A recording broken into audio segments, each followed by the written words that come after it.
Wayne over here at the Ram Man Inc. We just got done with this install on this 2002 dually.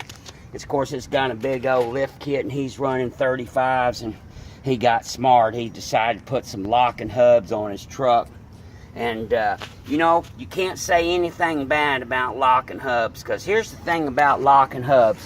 Once they're locked in, they're locked in. It's not like those vacuum hubs that were introduced in the 80s. Do you remember sometimes they'd lock in and they wouldn't lock in, then you'd get stuck and they'd go in reverse and they'd disconnect?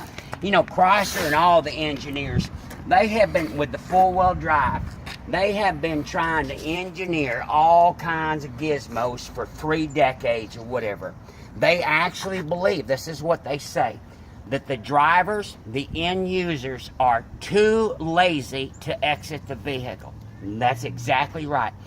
Too late. You're too lazy to get out of your truck. That's why they've been working on vacuum lock-ins. They keep trying to do some little push-button gizmo from the dash, and they all just fail. A locking hub, manual locking hub, when you turn that dial, it's going to be locked in. You can bet.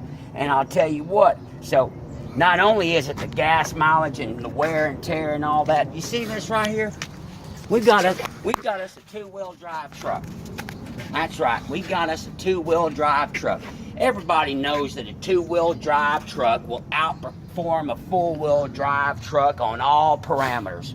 It'll stop faster. It's easier to stop this rotating wheel with your brakes than it is hooked up to an entire drive line going all the way to the transfer case. It's also much easier to turn it. It accelerates faster. It has a better top end speed. Plus, when you disconnect this whole front axle, you're freeing up about 30 or 35 horsepower right off the get-go. That's exactly right. You're freeing that all up, and you're taking the wear and tear out of these hubs. Plus the fact that we run these Timken greasable hubs on here, so you can grease them at different mileages or whatever and keep them up to date. Everybody knows that the only reason Timken bearings fail is from, they call it neglect. What that means is you didn't grease them. That's exactly right. That's what it means. And I'll tell you, here's the cool thing about locking hubs, which I used to do all the time. When you're out there four-wheeling, when you're out there four-wheeling in a Chevrolet truck with a big block and a 4-speed in 1985 running 44s and Detroit locker and a true track, you be breaking these front U-joints all the time. U-joints are the weak links. Very few people break these axle shafts. It's the U-joints that pop. When you've got locking hubs and you pop a U-joint, all you gotta do is unlock the hubs and drive on, drive on home.